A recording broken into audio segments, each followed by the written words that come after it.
Hey guys, welcome to the second in-depth guide series. I guess we're gonna turn this into a series and just do it for like every jungler that you guys ask for. So since the other one got really good feedback, the Wukong guide. This is gonna be the Lee Sin guide. Lee Sin is, I asked people what did you guys want to see next after the Wukong guide, and like vast majority said Lee Sin. I was just like, I guess Lee Sin's just a very popular champion. He's always been a good jungler, like almost, from season 2, season 3, season 4, season 5. He's never like going to be, bad until Riot decides to completely rework him or something like that, which I hope they don't do. But yeah. Anyways, let's get started. So. Lee Sin, I guess just to kind of put it out there, Lee Sin right now in season 5, in my opinion, and I mean this is I guess debatable, is the best jungler in the game by far. Especially after these Rek'Sai nerfs. Rek'Sai did take quite a bit of nerfs, so she isn't as good as she used to be. Like I told people on stream, okay, Rek'Sai is good. She's still a good jungler. She has that global. Her kit's amazing. Bunch of knockups. Very strong, but she is not OP anymore. Her early game damage is kind of sad. Or not sad, I shouldn't say. Okay, I'm not going to use that word. Yeah. It's not, where it used to be. So her clear speed got slower. So her ganks got weaker. Her skirmishing got weaker. So Lee Sin now is on the top, in my opinion. I think Lee Sin is by far is the best jungler in the game. So, yeah, let's get started. So runes on Lee Sin, 80 quints. The reason you want to take 80 quints is, again, Lee Sin has extremely high AD scaling. I'm going to actually go into depth go in depth as to why you should be taking 80 quints on like specific carry junglers like Lee Sin. Just let's go through the rest real quick. 80 marks. I take 880 marks and then one crit mark. I always take this crit mark just for fun. Like, maybe that one time where I'm 1v1ing the guy, it comes down to the last hit and I need 2 hits to kill him, but I crit or something, just for fun. But you can take an 80 mark if you want. This is not important. Armor seals, this is just for basic jungling, basic skirmishing. You don't want to take too much damage from your jungle, so armor's going to stop that. And then MR glyphs. This is all flat runes. I don't take any, per level runes on carry junglers. So just take that flat MR. If they have one or more significant AP damage dealers, I generally take this page. Otherwise, I'll take this page. I mean, Lee doesn't really benefit that greatly from cooldown reduction because he's more. It's kind of like Zed in a way, where yeah, cooldown's kind of nice, but his issue is mainly energy rather than cooldown. But I still take cooldown reduction if I don't see any AP threats on their team. So that's the runes. Before we go into masteries, I'm going to explain the runes why they're good. So let's go onto here. So this is kind of the in-depth Lee Sin, details. This is all his base stats. We don't really need to go through this. Well, actually, one thing real quick. His base movement speed is actually pretty high. I think it's equal to Kha'Zix's, which is 350. Just keep that in mind. I mean, he's pretty fast, without boots. So that's always nice. So here's his passive, Lee Sin's passive, Flurry. After using an ability, Lee Sin's next 2 basic attacks within 3 seconds gain 40% attack speed and return 15 energy each. This is really, really important to utilize and try to like maximize the potential of this ability or this passive, since not only will it increase your clear speed, but it can increase your damage in fights. Like not like a team fight. I don't really care too much about this in team fights, but like in 1v1s or something like that, it can make a difference. So basically, also one big thing is before you attack a camp, like let's say you're starting your Gromp, I highly advise that you attack first before using an ability, because it's Lee Sin's next 2 basic attacks, right, gain 40% attack speed within the 3 seconds. So your first attack is automatically going to go off because you just right click, no matter how much attack speed you have, it's still going to attack at the same time, right, the first attack. So first attack, and then the second attack, once you use an ability, is going to come, with 40% attack speed. Then the third auto attack will be another one, and then you use another ability, and so on. So make sure you get that first auto off first.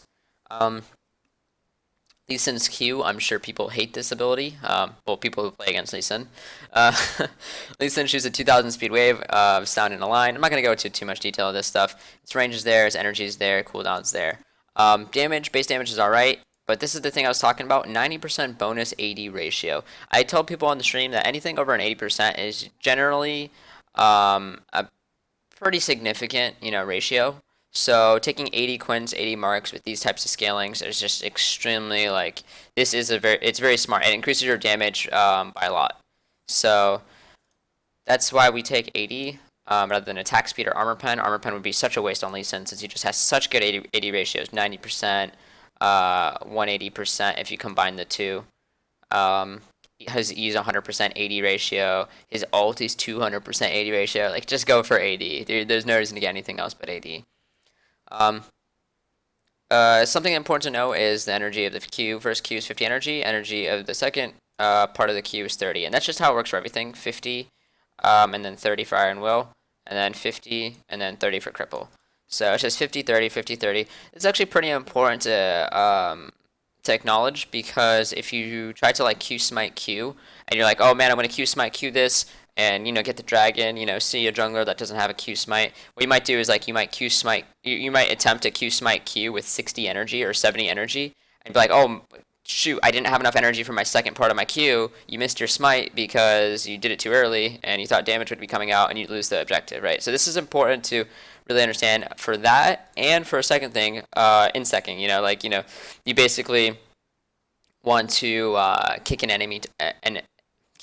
enemy target after you land your Q. Yeah, that's nice and all, right? You just use 50 energy to land your Q. You still need 30 to take it, and you need 50 to jump behind the enemy. So you need 80 energy before you can actually insect somebody, and that's something to also acknowledge. You need to you always need to be looking at the energy bar and just maintain your energy in fights and skirmishes and objectives, anything. It's just Lee Sin. By the way, I probably should have mentioned right off the bat, is one of the most complex junglers in the game. I think his potential is almost infinite.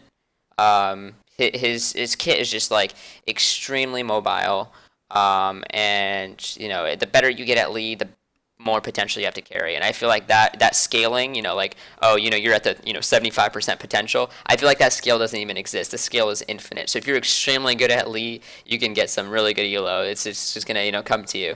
So but however, I would not. Well, actually, let's continue this real quick. So his W is an AP scaling. Please don't build AP, Lee Sin. Please, you're not Vortic. All right, don't do that. You don't know who that is. He's just some YouTube troll. So shield, 40, 80, 120, 160, 200. His shield is something also important to note, is if you safeguard to anything besides a champion, it is going to be a longer cooldown. So, you can read more about it here. We'll talk more about that stuff once we're in game, or once we're viewing the game.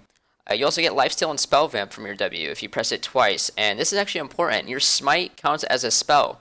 So when you get 25% spell vamp and you smite anything, you are going to get HP back, right? You could, at all levels, as long as you just press both of them. So sometimes when you want to smite a camp, it's smart to actually get your Iron Will off first and your Sonic Wave first, so that way your Q does more damage, because your Q does more damage, including 8% of the target's missing health. Okay, so missing health, I mean, if you smite before you do Resonating Strike, you're going to do more damage. And then you also get HP back because you have your Iron Will on, so keep that in mind as well.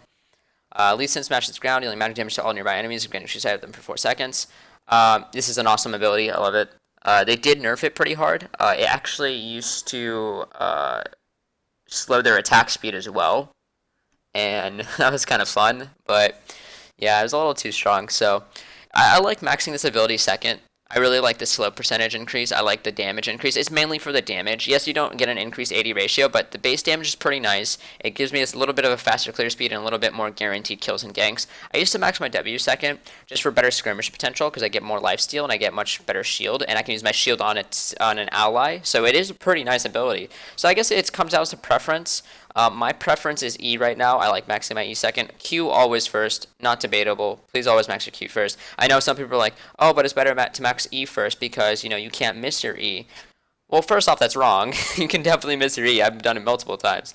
And, it's just this is too much damage to give up if you're not maxing it. So just, max Q first, E second, or W second.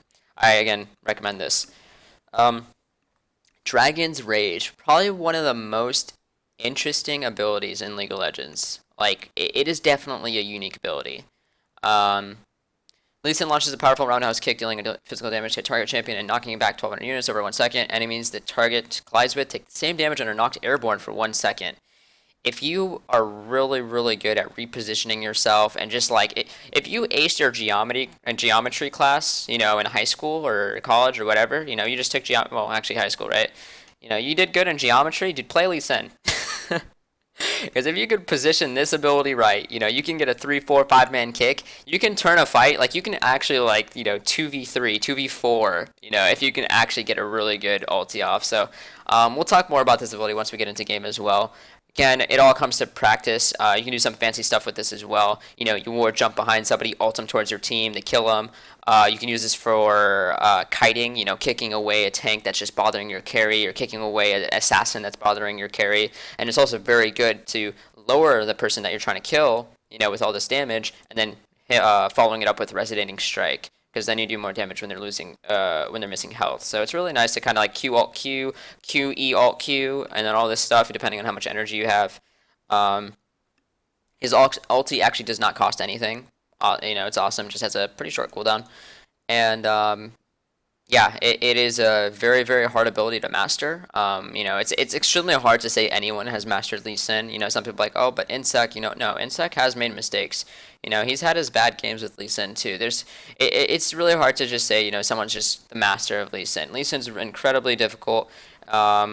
And, you know, this is kind of like a warning. I don't advise him for lower elo, but I'm still going to make this guide anyways because I know you guys aren't going to listen to me.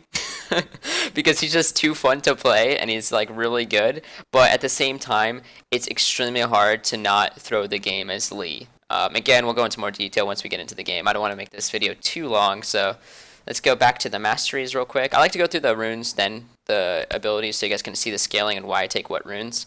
Masteries for Lee Sin. 21-9. I'm gonna, you know, make it short and sweet. Double-edged sword is for more damage. Your melee.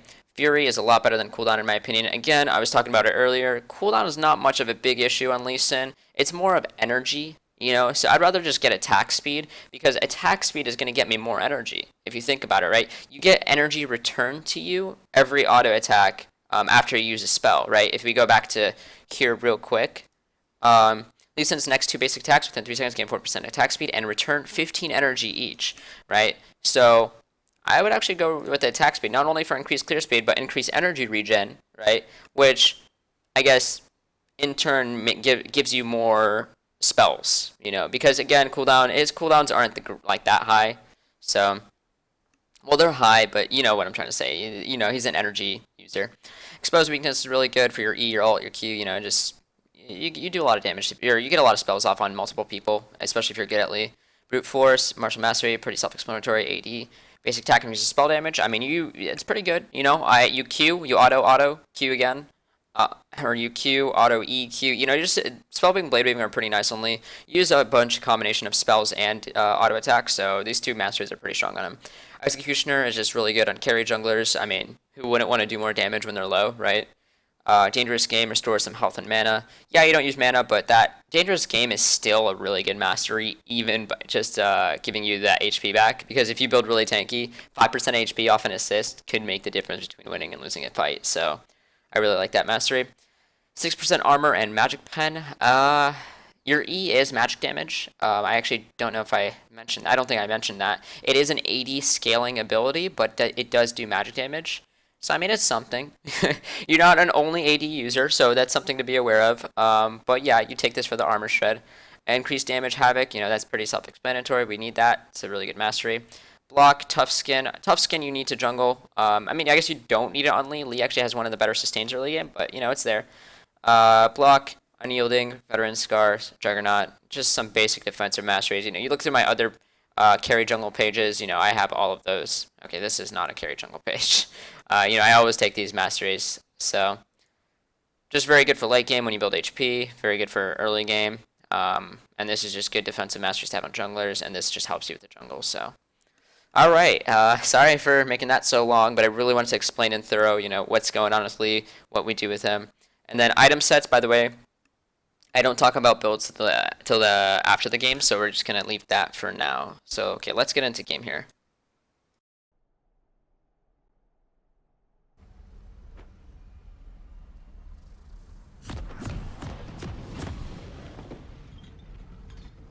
Alrighty, we are in game now. Let me just fix these up a little bit Draven top lane, you know, the meta.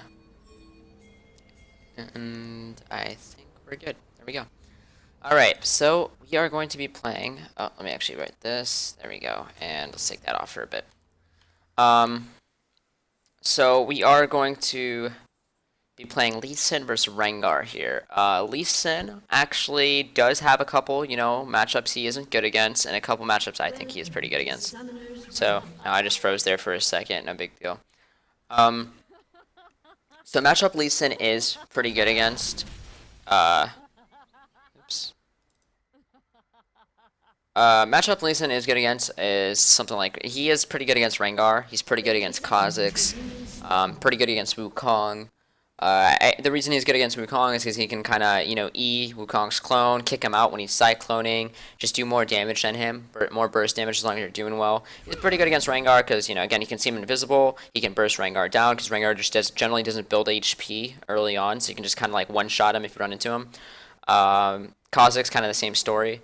And he doesn't do well versus a couple matchups like Pantheon. Pantheon actually does really well versus Lee because of his passive, and just Pantheon crits when he's low, or when the enemy is low, and Pantheon just simply out skirmishes Lee Sin. It's just, you know, how it is.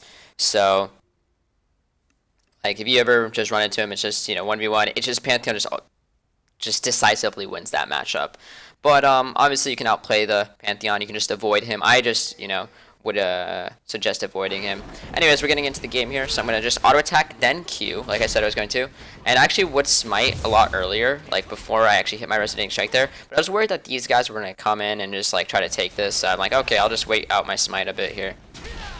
Looks like Rengar is starting his red buff, so it's not too big of a deal.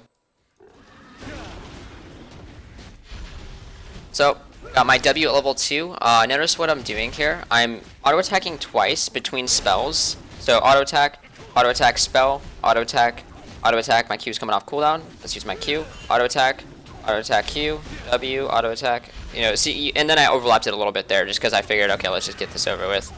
I actually got really low there because I smited the Krugs really late, and I didn't get much of a leash on my Krugs either. So, kind of sucks, but you know, that happened. Now, what I'm going to do is I did see Rengar up top. He actually got a first blood. I generally do this no matter what, though. I go for this Scuttle Crab. That's, you know, it's only 800 HP. It's not that big of a deal. The reason I go for the Scuttle Crab now is because they did actually nerf the jungle item, or not nerf the jungle item. They increased the price of the the machete upgrade to the jungle item by 100 gold. So if you were simply, like right now, you check the gold counts, right? I'm at 445.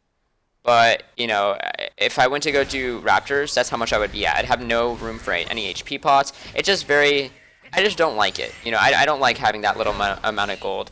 But what I will say is I think that if you do start Krugs, Red, then Raptors, I believe, I actually didn't check, but since Raptors has 4 monsters and Wolves has 3, and Gromp has 1. Basically, this side has, you know, 1 extra Krug and 1 extra Raptor than this side. So I believe that you do get more gold out of this bottom side rather than this top side.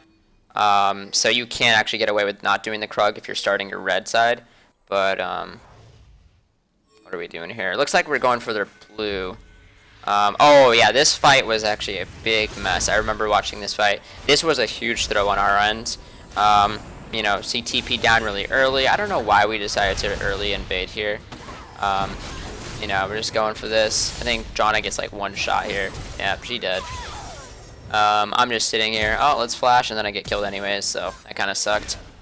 Oh yeah, I died at my Krugs here. Yeah, so they actually got a couple kills off of that. They didn't do Dragon, though, which I honestly would have advised them to do Dragon. They had 5 players there. Pretty healthy players, but they didn't do Dragon. That was a huge mistake on their part. This jungler should have called it. But, whatever. It happened. Went to go back, got our Stalker's Blade, Health Pods, Green Ward, Pink Ward. This is a pretty good buy. Regardless of that happening, I was actually, you know, pretty relaxed about this. I'm like, alright, that sucks. You know, their teleport's down. Yeah, they're probably up 1k gold now, but it was still an okay spot to be in. I'm still in an okay matchup, right? Got a Green Ward, Pink Ward, couple health spots. We're fine. One thing that I was worried about this game, though, actually real quick. Notice I have 2 smites available. Wait, actually, I can't. How can I tell? Oh, here we go. Well, I smited, and then my second smite is off cooldown very shortly. I recommend smiting your Gromp whenever whenever you have a smite. Or I shouldn't say that. It doesn't matter what smite you have. I recommend smiting Gromp over anything. If you have a second smite coming off cooldown very soon. So basically, you know, if you have a second smite coming off cooldown and you smite Gromp, it's gonna come up in 15 seconds because there's a 15-second cooldown in between two smites. So I mean, by the time you're about to gank, it'll be up again. So we're gonna actually kill this crab. Pretty easy to kill. Again, if you CC these crabs, they actually are a lot easier to kill. They're 60 armor, 60 MR off the right there. But if you CC them, they go to 10 armor, 10 MR. This poor Draven, dude. He just, oh man, poor Draven this game. Just watch what happens to him. So right here, I see that my mid laner's back. I'm like, okay, I'm gonna go hold this wave. Since, you know, it's very important to, very important to, hold waves. Oh, I missed the cannon, meaning like a noob. It's important to hold waves when they're getting to the tower and your laners are missing. However, I will note that, I will say this: do not hold a wave, you know, a wave in quotation marks of 2 or 3 minions, because what that does is you're showing yourself on the map for 2 or 3 minions. If you know, maybe you might miss one too, so it's like 1 or 2 CS, and it's not worth it. It's just not worth it to show yourself for that little XP and gold, because showing yourself on the map, you know, I showed myself mid, top and bot can make a play now. You know, that could, you know, the jungler's like, oh, I see Lee Sin, and then just does something. Maybe he steals one of my camps, maybe he does top, you know, it's just not worth it in the end. It'll just, you know, it'll come back to haunt you, showing yourself on the map for no reason. Again, maxing my Q first, just clearing the jungle, try not to run any past any dead camps, since that's just wastes a lot of time. Oh yeah, I didn't say it. The reason, the times you do want to smite Gromp is when you do have almost 2 smites available, and or if you're about to go back to base. Generally it's a pretty good idea. For some reason I just decided not to. I think that my smite was actually just coming off cooldown. Yeah, it's really hard to actually check this out, the cooldown. I don't like the spectator system for that. But yeah, I can't even tell you why I didn't do it. But generally when you go back to base, you kind of want to smite it.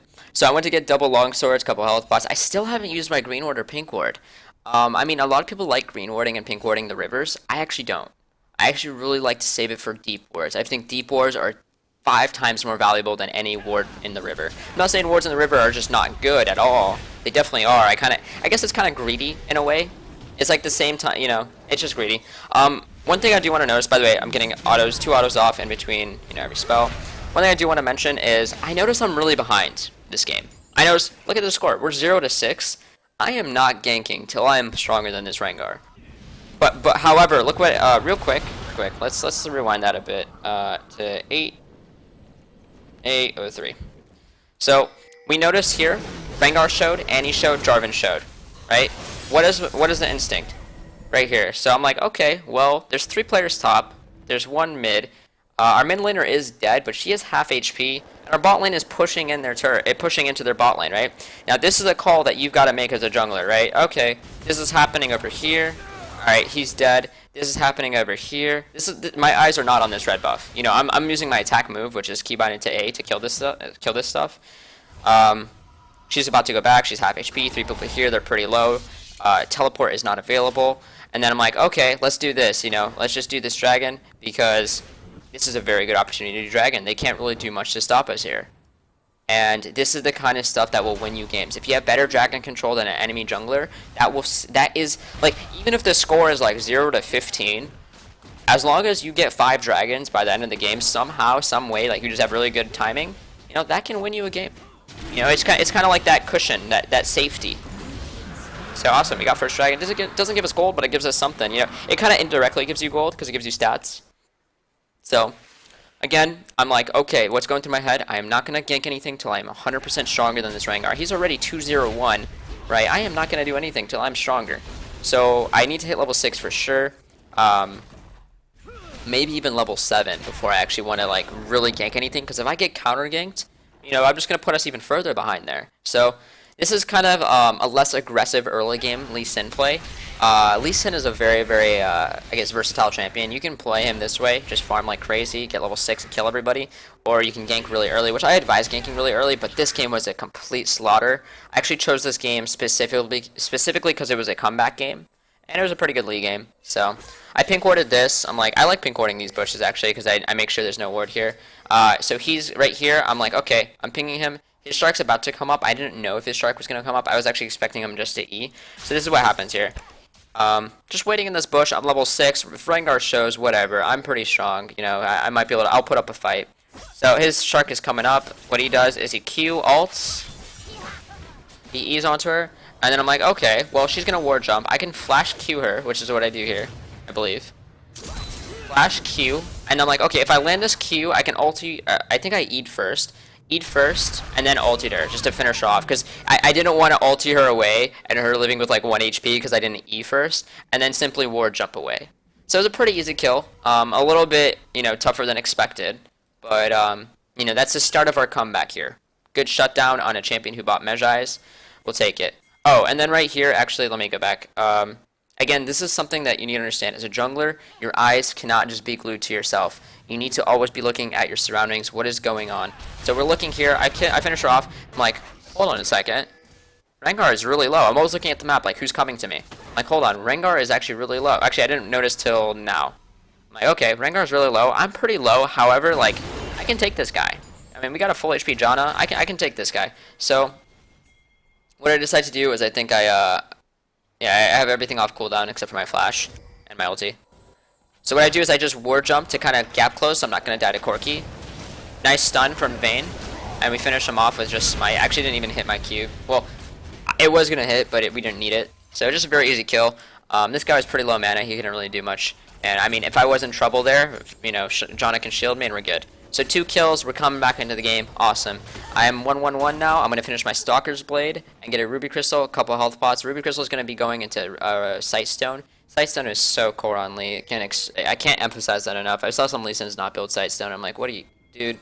Not only does Sightstone give you vision, but you're getting so much mobility out of Sightstone. You're getting so many potential plays, so many potential, you know, escapes with Sightstone. Like, it's such an important item. So you can Q over from there.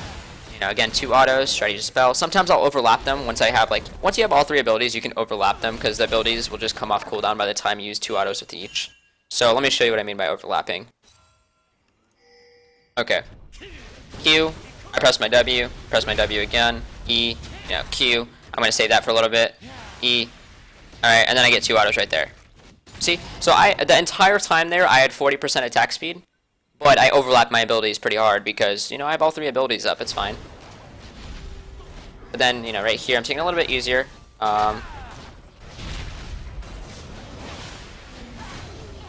know, just giving the blue to Fizz. So we're doing all right now. Draven's 0-4. You know, this is actually really important. When you run into lanes like this, you can try to gank, but just keep in mind that potentially it's generally not a good idea to gank lanes that are like not doing doing well at all, like just really losing lanes like really hard. But I figured, okay, I didn't gank this time. I know I didn't. I figured, okay, Draven actually does a lot of damage regardless of his 0-4 score, and he has a decent amount of CS, he's just getting camped. I figured even if I did gank, we probably would come out with a kill. I'm not sure if I actually went for it now. Oh no, we did go for it, yeah. I went to kill the pink and then he stayed. So here we go. Gonna Q her. Oh, I messed up really hard here, actually. What I meant to do this entire time, shoot. What I meant to do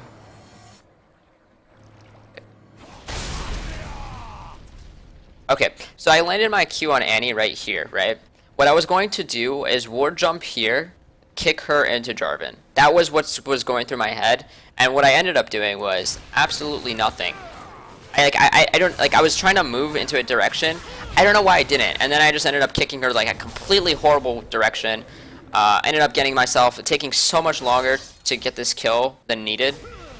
So much longer to get that kill, and then I ended up getting myself killed because I took so long. Because Katarina was roaming up. Horrible play. That's what I should have done.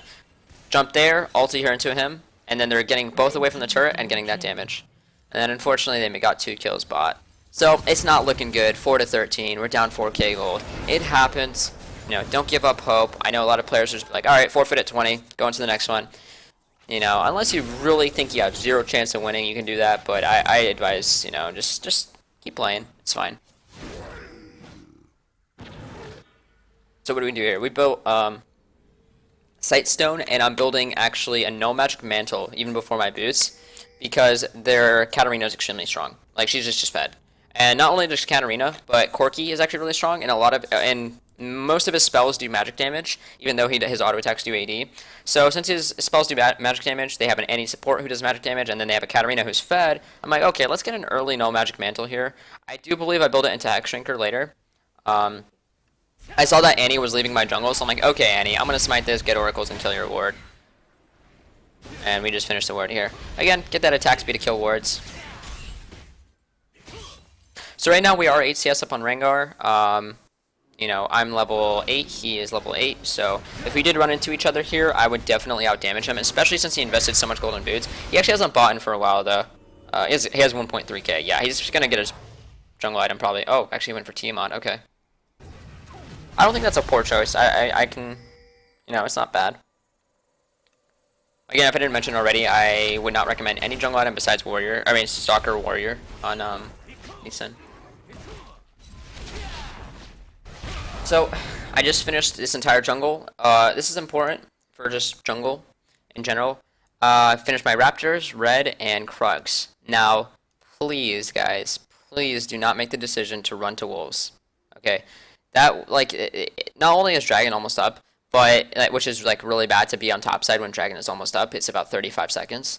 But the amount of time you would walk, you know, let's say, like, you know, 1 second, 2 seconds, 3 seconds, 4 seconds, you know, like, you're going to waste a lot of time walking the wolves, and if you continuously do this in your games, you're going to find yourself under-leveled, under-farmed, and just not pulling out enough ganks, because what you're doing is wasting so much time walking through dead camps. This is what I mean, like, this is not, if I were to run to wolves, I would literally not even use this guide for, or this video, or this game for a video, because it just shows really bad jungling, really poor jungling. And that's when I see enemy junglers, like, because I'll have like deep wards. I see an enemy jungler walking from his dead Krugs all the way to his Gromp. I'm like, what is he doing? Like, you know what I mean? Like, that's just so not good. So, my decision here is either gank bot or go back to base. That is the only decision I would make. Or if Katarina was super pushed in here, I guess I would go around here, probably get spotted by that ward, and then try to gank Katarina here. This is a really good ward by Annie, I believe. Yep, Annie. By the way, if you hover over wards and you just look at the thing, you hover over this. It actually, when you click this, it'll show here. You hover over it, it'll show the person who placed it, which is kind of cool. Also shows that it's a Sightstone. Pretty nice. All right, sorry for the pause. So it looks like I actually decide to go for a gank here instead of. Let's see what happens here. Let's see. Again, when you are behind in games, you just want to try to get anything you can, anything that's guaranteed. I do believe we did spot Rengar. You know, I'm just gonna get him. Q, get the kill too. Oh, actually, I got the kill with red buff there. I noticed that Dragon's almost up in 10 seconds. You know, there's 2 people over here. Actually, I don't know. No, we didn't spot Annie just yet. We didn't spot anybody just yet.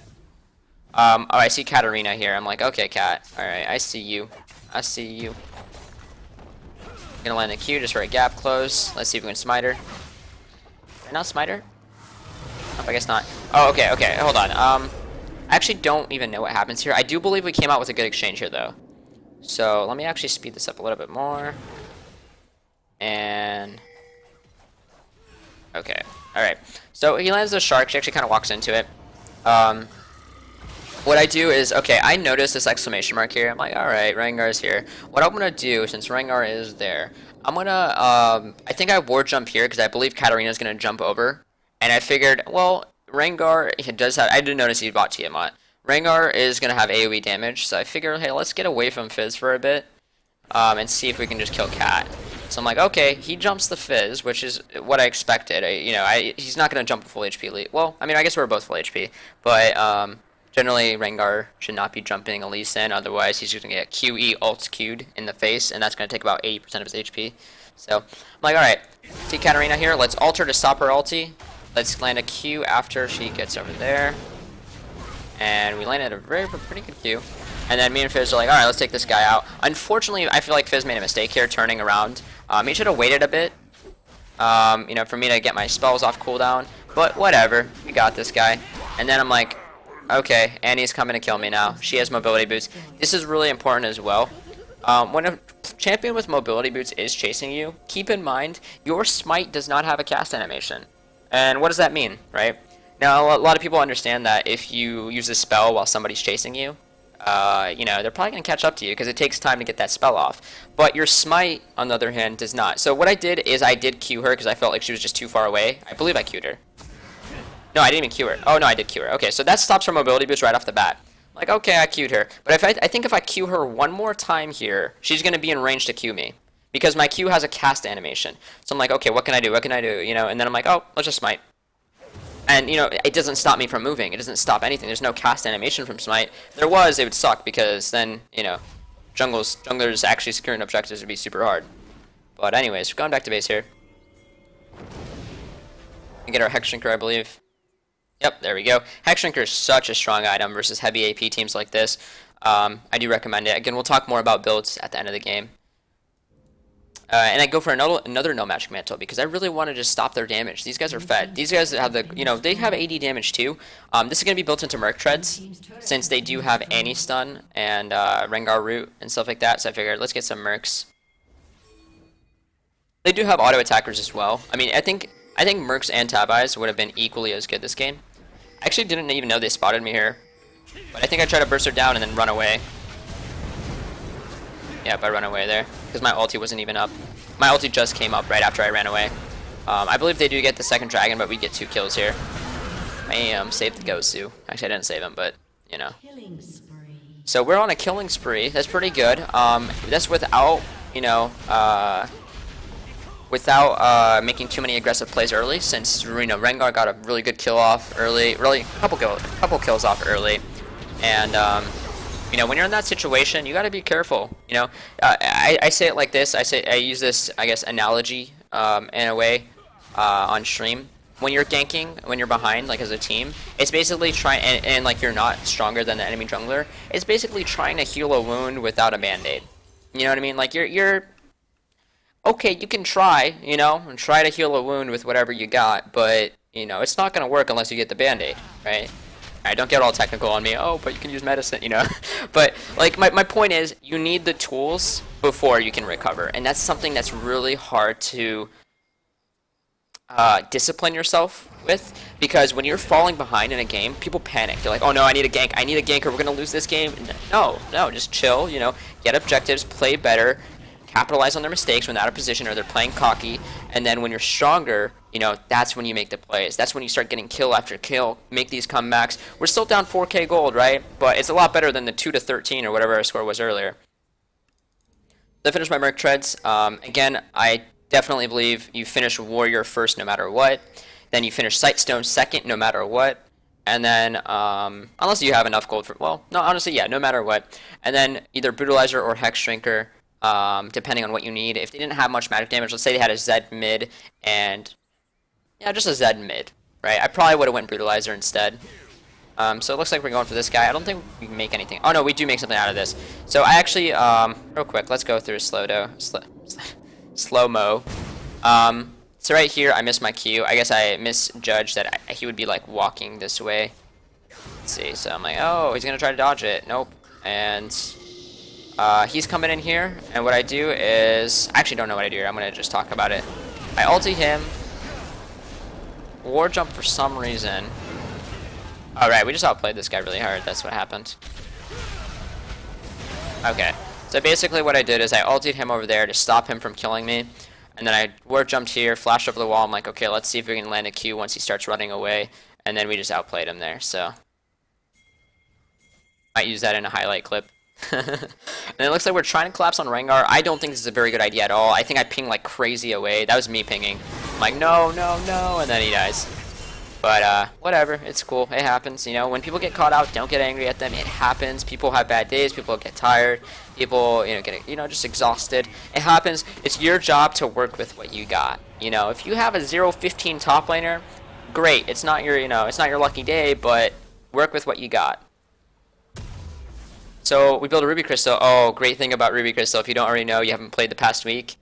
About a week ago, no, actually, last patch they changed it so you can build Ruby Crystal into Giant Spell, and I literally like was staring at that patch note for like an hour and just smiling. I'm like, yes, because there's so many times where I'm like, man, I can't afford Giant Spell. I guess I have to go with Cloth Armor to build Randuins. But now you don't have to do that. You can just build Ruby Crystal because I really like Giant Spell. Giant Spell works for all sources of damage: true damage, AD, AP. Well, you know, a Cloth Armor only works for one. Let's see what we do here. We're just getting some vision here, trying to figure out what we can do here. Johnny gets jumped. I'm like, okay, let's see what we can do. That was a really good shark. It might hit a couple people. We kill Annie pretty easily. I think I ulti 2 people here. Let's see. I was trying to ulti Jarvan, but I couldn't get to him. And then I think Fizz finishes him off. Ulti her. That did actually hit Corki, by the way. And then I think I Q Cat. What do I do actually here? No, I don't. Okay, I just ward jump away. I think my team cleans him up. Okay. I think we're just chasing him. I'm warding up because I notice he's trying to kill me. Like he's trying to at least he's basically like saying, okay, I'm gonna die here. I at least want to get out with a kill. I'll make it a 1-for-1, but I'm like, nah, that's not gonna happen. So I'm just playing really safe here. He's still gonna hit me with something. I know he does. All right, almost got me there. Dodged his last ulti, and then he actually gets out. And then this guy comes in. I think I just get out and just let people die. I basically am like, okay, well, my team's dead here. I need to just get out. I need to figure out, do I execute to a tower? I'm like, no. If I start running to their tower, they're gonna probably spot me with a ward. So I'm like, okay, let's just walk away here. Ward jump away from her. Smiter, again, no cast animation, and we get out. And then Fizz actually picks up a couple kills here. Oh no, okay. No, wait, does he? No, 1 kill. It looked like he was gonna pick up a couple kills there. So we did get out. You know, so only the important people survived. That's what matters there. No. Yeah, we got out there, thankfully, but I think it costed a couple of teammate lives. But I mean, it wasn't my fault. Come on, man. I worked with what I got there. Alright, so I think we pulled a Giant Spell here. I sell my pink ward for a Cloth Armor. I'm like, okay, no, I don't got time for pinks. I really hate doing that. I hate selling wards. But I mean, if you gotta do it, do what you gotta do to get your stats. Oh, I see Rengar, I think, like, insta-killing Bane here. I'm like, okay. Rengar's probably going to push out. Yeah, Rengars generally don't like to kill and just run away. They like to kill and get more. So I'm like, okay, let's Q this minion, and then ward jump to him and just kill him. And B3 deuces. Alright, he's good. So we just, you know, get the farm here. I think giving the kill to Fizz is a lot more beneficial than getting the kill for me right now, since we're out of laning phase and Fizz can carry a lot harder than I can. But again, if you're really good at Lee Sin, you can play some really good kicks and just, you know, do work. You can really, like, people are like, oh man, Lee Sin has horrible scaling late game. If you're a robot player, Lee Sin, like, you just play like a robot. You're scripting. You know what I mean? Like, you have a script that automatically, like, calculates, okay, must ward jump here, ulti at this time, and then get a 5-man kick every time. Oh, dude, Lee Sin is awesome late game. Are you kidding me? Like, Lee Sin is great. But, you know, that doesn't always happen. So just get, you know, try to get better at them. Practice your mechanics in bot games, custom games, normal games, and, you know, that'll pay off. Okay. So, again, I'm using 2 spells to kill this turret as fast as possible. I'm just using every 2 spells. I'm using an ability. I kind of overlapped a little bit there, which I probably shouldn't have because my abilities were still on cooldown. Farm this up. And then Fizz is doing really good play here. He's like, oh man, Lee Sin is like over here half HP. Someone's going to try to kill him. He's like, whoever tries to kill him, I'm going to take him out. I'm like, thank you, Fizz, I love you. And then I take the kill. Kill secured. We go back, start working for Randuins. Oh, man, she has a home guard bug, I think. Yeah. She doesn't actually have home guards. She just has mobility boots. But for spectator, right here, I just cancel her ulti. Now, okay, this thing right here, I think I could have killed both of them, but I kind of just like wussed out. And I'm like, you know what? Let's just get out of here. When you're behind, it's generally good to take. Like, I could probably kill her. She knows it. Maybe, I don't know. But when you are behind, it's generally good to make plays that are guaranteed rather than like, you know, hey, let me roll the dice and I hope I roll uneven. You know what I mean? Like, you try to make something that's guaranteed. Try to get back into the game in some way. Oh man, we left that ward. We're only down 3k gold now. You know, as the game goes on, that gold lead becomes, you know, less significant over time since, You know, 3k gold late game is nothing compared to 3k gold early game. We're gonna go back here, try to finish our randomins. Now, one thing that I do really dislike here is Janna still isn't working for Mikkel's, which isn't her fault. Sorry, not Mikkel's. I don't know what I'm thinking there. Locket, Aegis. It's not really her fault because I think Mikkel's is a really strong item for support. Like, Mikkel's is something you want to rush. But, I mean, we really need Locket because it gives an aura of magic resistance, which is really good against their team. Katarina, Porky, Annie. I mean, alright, here I think we make a pick. That ulti wasn't very good, but I mean, we still got a kill out of it, so whatever. Again, maxing my Q first, E second. Sorry if I didn't mention that before. I already did before the game started, but...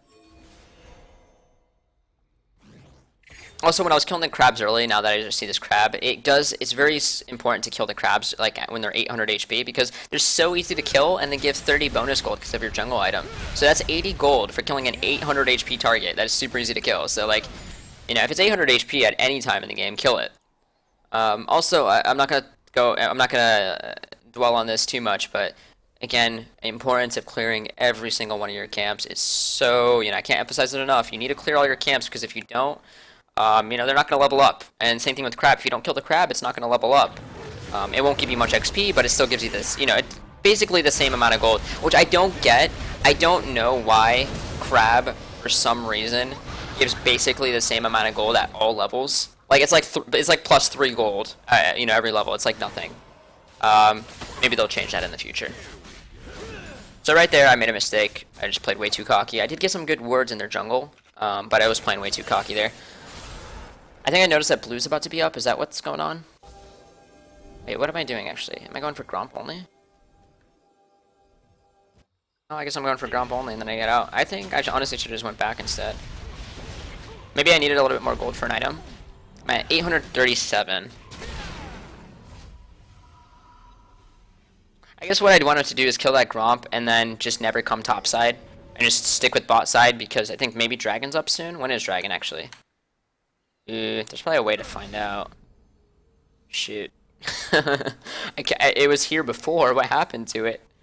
Hello, Dragon? What if I keep pressing buttons?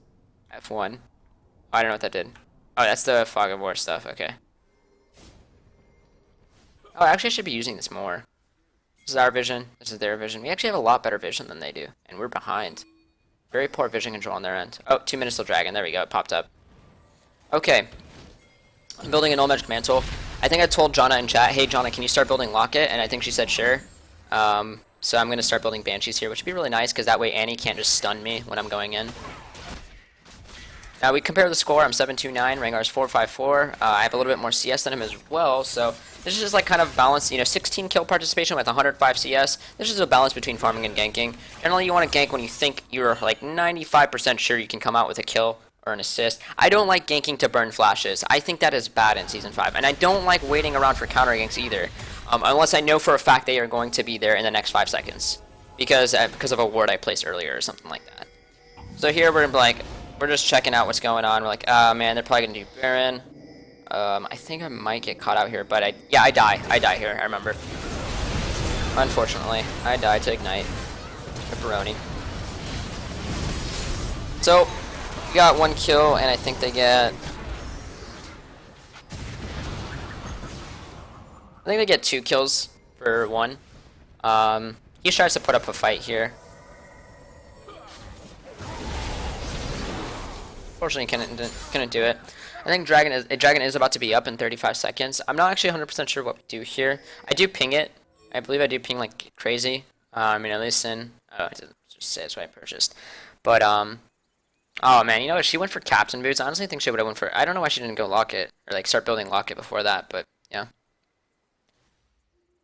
Oh, you know what I think they do? No, yeah, they go for a Dragon. They're like, okay, guys, Dragon's about to be up. Fizz is applying a lot of pressure. Let's go do Baron. I'm pretty sure... Do we do Baron?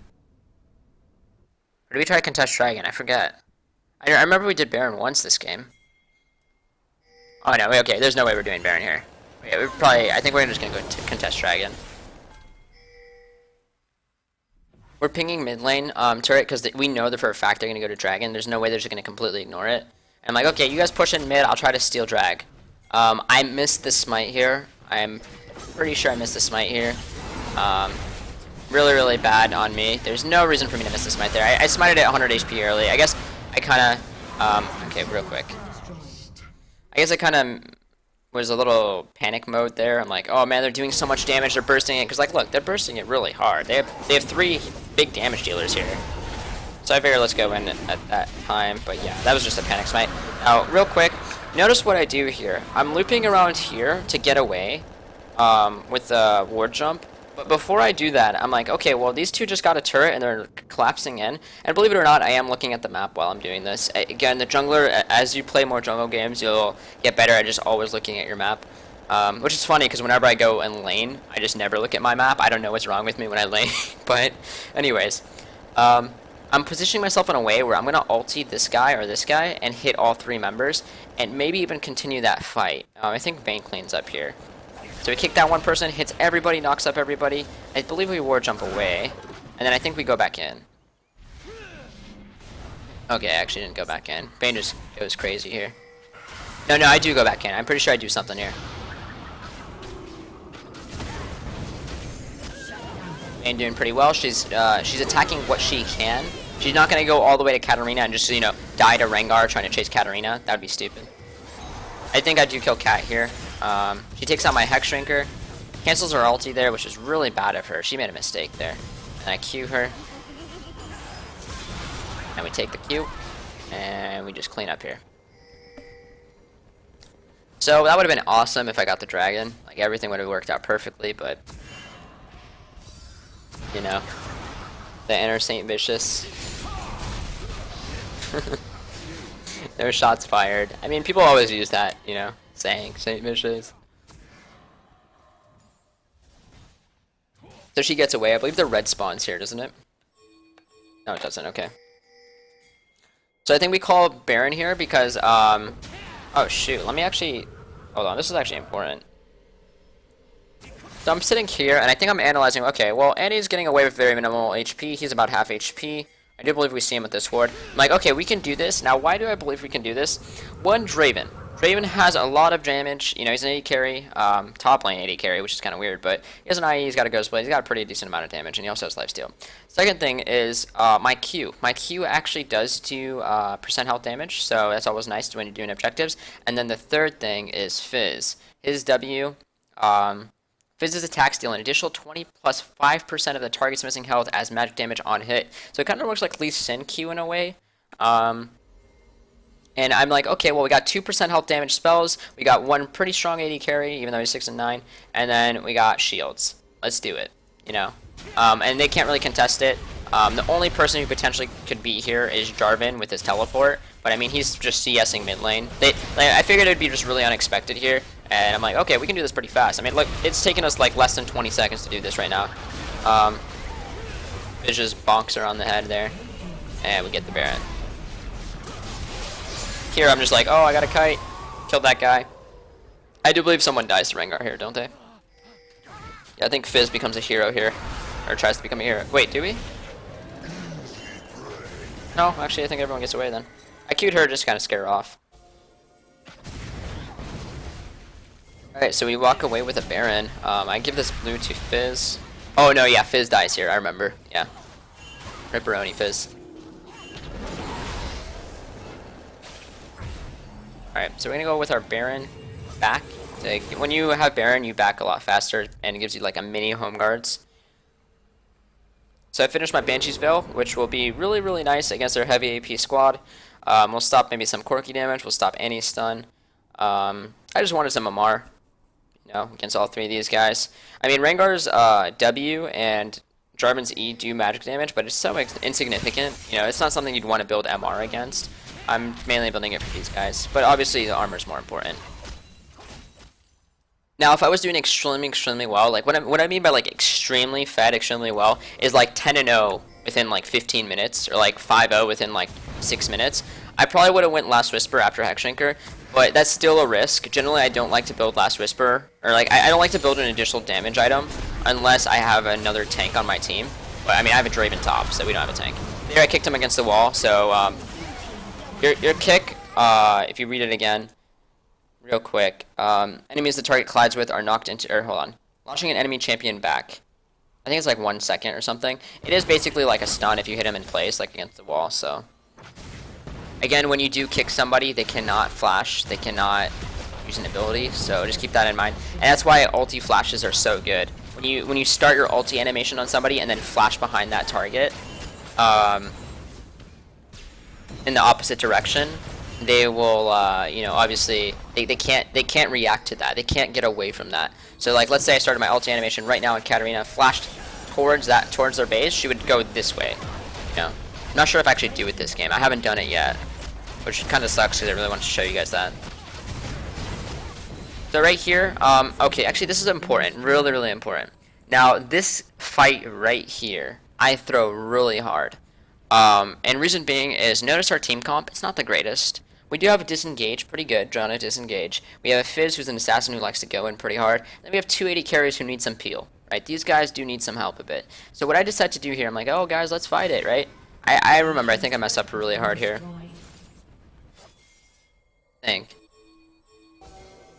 Yeah, I do. So what I do is like, oh guys, let's do it, and I land a Q on somebody here. Okay. And then this is what I do. I'm like, oh, I'm going in. Wait, actually, I don't know if we lost or won this fight. Let me see what happens. But right now, right off the bat, I think leaving these carries alone, you know, for Rengar and Jarvan to have their way with them, and just going for like Cat and Annie, and Corki, I think was a pretty big mistake. I think my 80 carries will simply outdamage anything they can put out, as long as I'm near them and ulti any damage away. I ulti Rengar away, ulti Jarvan away, peel them away, smite, you know, people away, ulti Katarina, just kind of save them from damage. So I think right here, I'm like, okay, I actually do go back. I do go back for my team, so maybe we do win this fight. Let me see. Yeah, we win this fight, never mind. What am I talking about? I think that would have been maybe it was a different game. Yeah, okay, so I actually made the right decision there. For some reason, I thought I made the wrong decision. So going further in that fight would have been stupid, because what would have happened if I did that? This is where decision making comes into play. Like, Lee Sin requires good mechanics and really good decision making, because you can easily throw, you know, fights for your team with your ulti and just like not doing your job. So I'm like, okay, we did a good amount of damage. These guys are forced out of the fight. And then Annie is she's stunned the Draven, I believe, and then Jarvan's coming in but gets exhausted. So this is like everything that you're kind of like, you know, understanding in a fight. It's just all going through your head. And then right here, I go back, I'm like, oh, where's Rengar? And I go back. Right, I'm like, okay, Rengar, Jarvan are here, let's save these guys. I already forced these guys out of the fight. They're not going to do any damage. They're not going to even get close to us, right? Or they're going to die. So we go back. Look at the Corki and Katarina. What are they doing this entire fight? They can't do anything this entire fight. They're just chilling. Rengar's coming in like, oh. So if I were to continue chasing these guys, Rengar and Jarvan may have had a chance at killing my carries here. Potentially. Because, I mean, look at the Rengar. He's full damage, you know?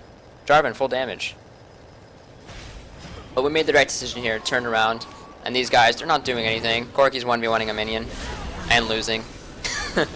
You know, so it's like, he's trying to rocket from, like, you know, half across the map. Like, he's not going to do anything. They're not. They're gone. You know? And that's something that you really need to understand. Not only on Lee Sin, but just as a bruiser in general. Top lane bruiser, jungle bruiser, anything, right? You understand how you want to team fight. Because the way you team fight can make a difference between, you know, being a really good jungler. Or just a really good, you know, frontliner and a really bad frontliner. And I think we just finished off that guy. And I believe I keep pinging. I ping the Nexus turret here, and I'm like, hey, let's get a Nexus turret. They are up pretty soon, but I think we can get one Nexus turret because it's just gonna be an Annie in 5 seconds. This was pretty greedy of me, but I guess we go for it anyways. Oh, one thing I didn't mention, I did get a Red Elixir. Red Elixir is really, really good to get when your team is ahead. You know, after level 9, when your team is ahead, because after you get kills or assists, it refreshes like by 30 seconds, and obviously it does give you it gives you lifesteal, you know, when you do physical damage to enemies, and that allows you to last in fights longer as a tank. You know, lifesteal on a tank is so nice. So it's a pretty nice elixir. I mean, it's gonna like last forever since we just got like 5 or 6 assists there. So yeah, this elixir definitely has value when you are ahead. Like, I highly recommend it. However, and I also had tenacity. However, if you like, let's say I go tab eyes or mobility boots and they have a ton of CC, I would have definitely went elixir of iron, which is the one that gives tenacity and size increase. I noticed Rengar wants to do something here. I'm like, okay, Rengar, let's see what you're gonna do here. I'm just looking at the exclamation marks. Try to E to see if maybe he's like under me. I probably shouldn't have done that. Very good John ulti. I think we kick him to finish him off. And then we just kind of, I think, randomize these guys. We just eat them. Okay. And then I think we all die here. Or no, not all of us. I think just me and her. Oh, do I live? Oh yeah, I think. Oh, I died. Okay, I was about to say. Sorry, this game actually happened a week ago. So I decided to use this game because it was a comeback game. Even though there's a lot of components missing. But I'll talk about what I can. Oh, something really important. I'm sorry, I completely missed this. I swapped my totem, my warding totem, for sweeping lens after I built my sightstone. Not any time in before that, because your warding totem is just too important to sell early. Like, you can basically use it as a flash and as a repositioning tool until you get your sightstone. So yeah, don't buy a sweeper early on Lee Sin. That'd be really bad. So I finished my Mob Malmortius from Max Shrinker. You know, just gonna upgrade that. Pretty full build. You know, I could get Ruby Sightstone here if I wanted. Actually, I decided to upgrade to Oracles because they have Rengar, and I guess I kind of got mad at myself for Eing. I think I was like yelling at myself, like, man, I shouldn't have E'd there. I should just waited till Rengar showed before Eing. I mean, it would have made a huge difference, but like, I kind of am like, okay, fine. You know, just in case I miss my E on Rengar, I'm just gonna get an Oracle lens, and then if he tries to jump on anyone, I'm just gonna ult him away even before he gets to jump off. Generally, Oracles is pretty good, even if you have invis targets like Vayne or Rengar or Shaco and stuff like that. I think it's incredibly strong against Shaco. Because he Qs away, you still see him. So right here, this is what I make a mistake. Oh gosh, mercy. Okay, no. This was the game. I remember. Thought I was going crazy for a second. Okay. Let's see how to not play Lee Sin. This is how you do not play Lee Sin. This is called Lee Syndrome. Okay. Alright, right here. Here we go, boys. Look at me, I'm a level 16 lead, 12-4-18. I must be so strong that I can 1v4 their team. Alright, so Q, you know, you hit your Q, you must land it, right? Johnny even puts a pink ward there before he jumps, right? And I still decide not to go for him. Incredible. You know, mind-blowing that I don't do this. So I'm like, oh, take the Q, I land it, you know, I must. And then I ward jump behind Annie. I'm like, oh, I'm going to kick Annie into my team, which would have been hilarious, because if I kicked Annie into my team would have even died faster there. So what am I doing wrong here right now? You know, if there was one thing I was doing wrong here right now, you know, what would you say? It's basically these two guys are attacking two of my very, very squishy, you know, teammates, and I'm just like having a party, a one-man party over there, right? And then I finally come to realize it. I'm like, oh, wait a second here. Oh, and I do kick in Annie. Awesome. You know, kill my team a little bit faster there. Get that Tabers down. You know, maximum feed. We do come out with a kill on Annie though, so worth. But you get my point. If you aren't understanding decision making, like during team fights, what your role is in a team fight, then you could really throw a game hard. You know, I almost threw the game with that play. That was 110% my fault, that fight. Yeah, Fizz wasn't in position. Yeah, Janna could have ulted a little bit better. Vayne could have, you know, everyone could have maybe done something better. But I almost threw the game with that one single play, even though I'm 12-4 and 18 or whatever like that, right? So that's just something to keep in mind. Sometimes your role as a Lee Sin, mid to late game, is to kick a really high priority target into your team, right? This game, not the case. We have two squishies, three, you know, everyone's squishy, besides myself. So here you want to kite, you want to use your kick for a disengage, you want to kick people away, you want to try to get multiple targets with your kick, you want to try to use your E for peeling for your team, and let these guys do the damage. Or just keep them alive, because if you don't, they're just going to get one shot by Rengar Jarvan. You know, there's nothing at Katarina.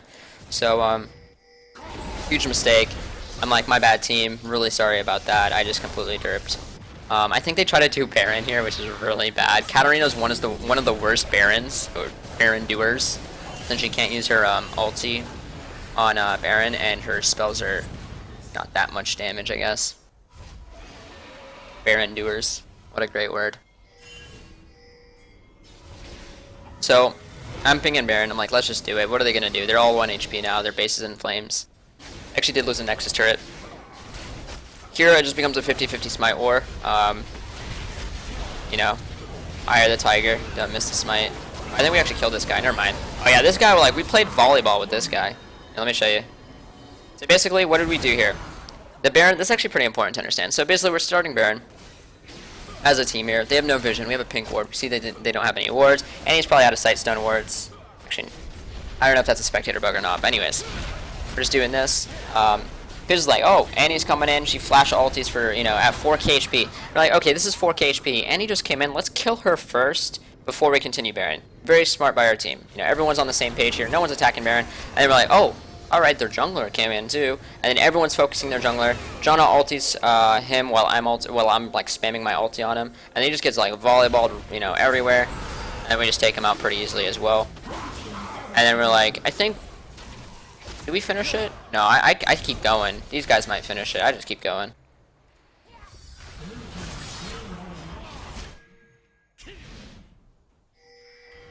So we did get the Baron. So this guy's trying to 1v1 me. Again, that lifesteal from that elixir is so nice. It's just doing work right now. And we finish him off. I flash away, make sure I don't die to that guy. And that's game. So a lot of things that I didn't, wasn't able to actually show you guys, like ulti flash mechanic. But basically ulti flash, you want to start your ulti animation, flash the opposite direction you want them to go. And then, you know, they'll go into your team, or just like ward jump ulti into your team, or just Q E ult and then land your, you know, resonating strike to get the most damage possible on lane. So there's a lot of stuff that wasn't in this game, but hopefully you guys can like practice in custom games and just get those locked down. I mean, this was already a pretty long video, over an hour already, but maybe I'll make another like part 2 Lee Sin guide, because Lee Sin is again one of the most complex champions in the game. I told people I don't even know how I'm going to make a Lee Sin guide because there's just too much information to know about him. Again, Lee Sin is a pretty safe pick. I think one of the most troublesome picks he has against is Pantheon. But the thing you want to do against Pantheon is just avoid him. Just avoid him until you're fed. If you're fed, just, you know, Q him by Pantheon. Your passive doesn't mean anything to me, you know. But yeah, Pantheon generally does pretty well. It just out skirmishes you and can do really well. Some other picks that Lee Sin doesn't like really like to play against is Morgana. Spell Shield is really annoying against your kick. It stops your kick unless you get a really good E off and like magic damage to just take out the shield first before you kick. So that's something tough. And I guess that's the biggest thing. Yeah, those guys. So, and yeah, any other jungle matchups, just ask in the comment section below, and you know, let me know what jungle matchups you need me to go over, or just kind of tell you. One thing here is going to be up here. The build for Lee Sin, I'm going to actually, right now I can't actually see it. Hold on, let me move this. The build for Lee Sin, I'm going to put up it on the item build section, like right on the screen right now. The first buy is a Machete Health Bot Totem. You know, that's very, you know, every jungler. Your first back, you want to get a Stalker's Health Pots, Green Ward, Pink Ward, if you know possible. Health Pots are priority though to continue jungling, because if you're not full HP, you could potentially throw the game early game and just not recover, or not be able to recover to because it's just too much of a throw. Just because like you were low HP, you got counter ganked, you give them 2 kills in a tower. You know what I mean? Your core build is to finish your warriors into stalkers. Sorry, it's like nighttime. Stalkers into warriors, and then Sightstone right after. Again, Sightstone is so important on lead. Please do not, you know, disregard it. Sweeper once you get your Sightstone, because you don't need a totem. You already have so many wards on your Sightstone. Boots, you know, after that. Health pot, pink wards. You still want to continue buying pink wards when you have Sightstone. Stop buying green wards, and if you have any green wards when you finish your Sightstone, sell them. You know, you don't need the green wards. Mobility boots, I do go mobility boots after warrior Sightstone if I'm doing well and don't need tenacity later in the game. So that's something, you know, you can do.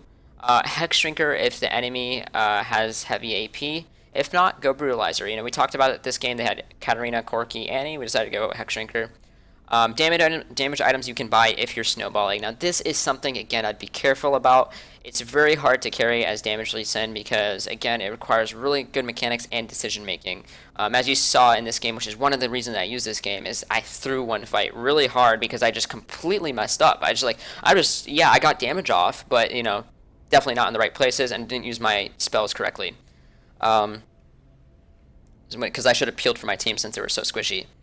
But yeah, Last Whisper, if you're super fed, or Hydra, you could go either. I like Last Whisper more, just because it scales if they build a ton of armor, since it's percent armor shred. The Red Elixir is really, really good if you're ahead, anytime ever after level 9. I generally don't buy it like at level 9, I generally buy it like level 12 or 13, but, you know, go for it if you want. And the reason is because you can get refreshes on it.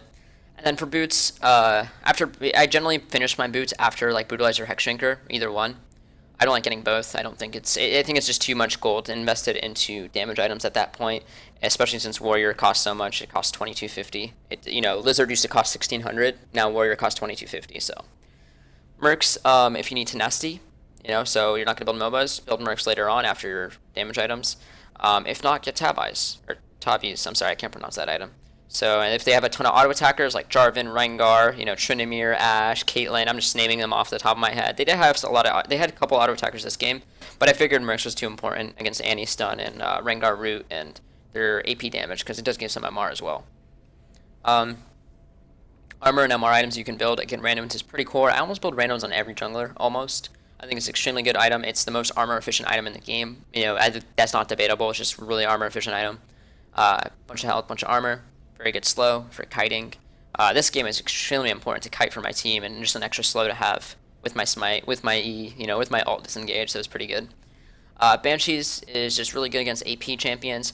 Again, Locket is important to have versus heavy AP teams as well. Hopefully I don't like building Locket on carry junglers. I generally like to have my support build it. But if you're a tank jungler, go for it. But for Lee Sin, I mean, you can build it. It's not bad. Sometimes you basically turn into utility late game anyways.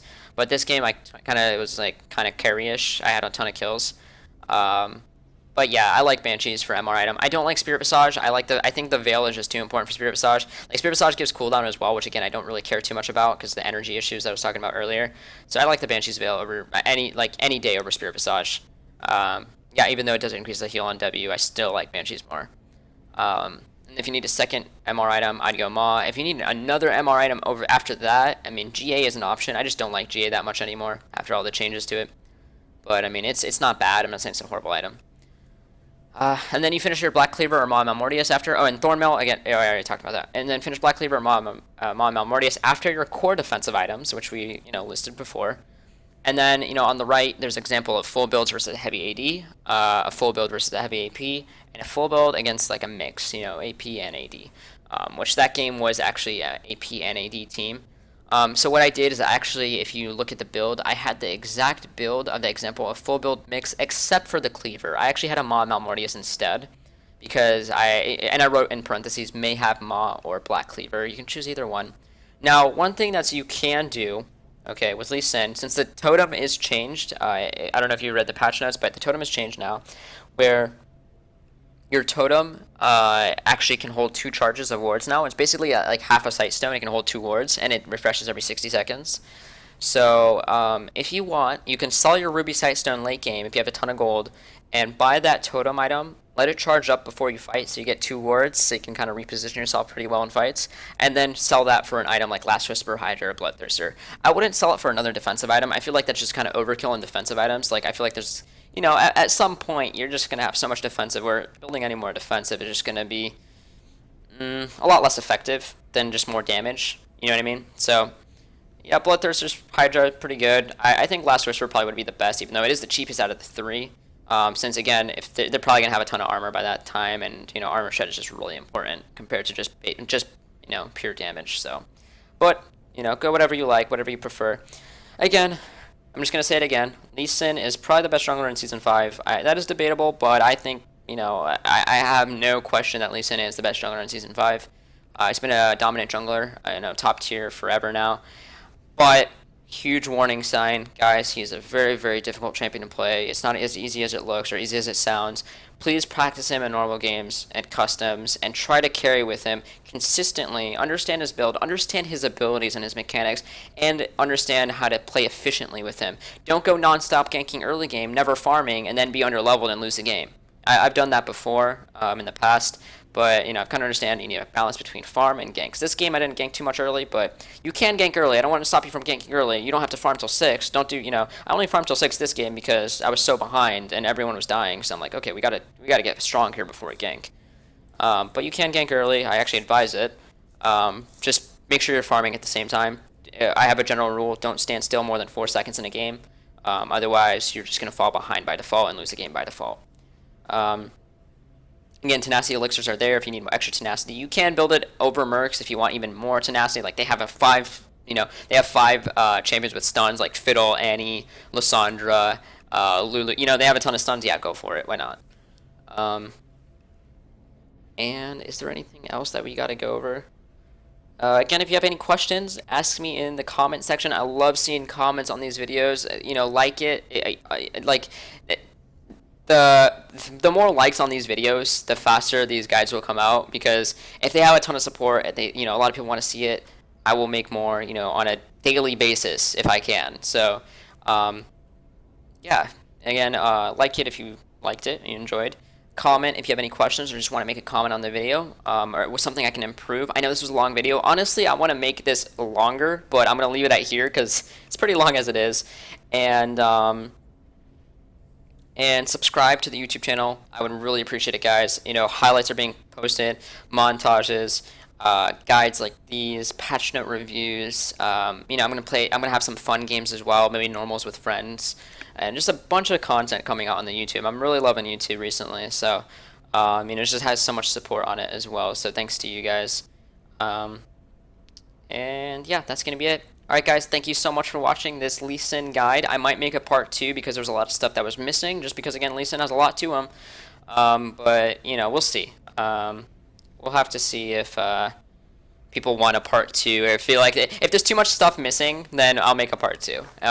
But also, oh right, real quick, before I forget, please post in the comment section which champion you'd like next. That was really important. I almost missed that. Please post in the comment section, what you want to see next for an in-depth guide. I know a lot of people wanted Jarvan. I'm gonna see what the YouTube, or a lot of people on the stream wanted Jarvan, but I'm gonna see what the YouTube subscribers want. So yeah, let me know. And again, thank you guys for watching, and I'll hope to see you guys next time. See you guys.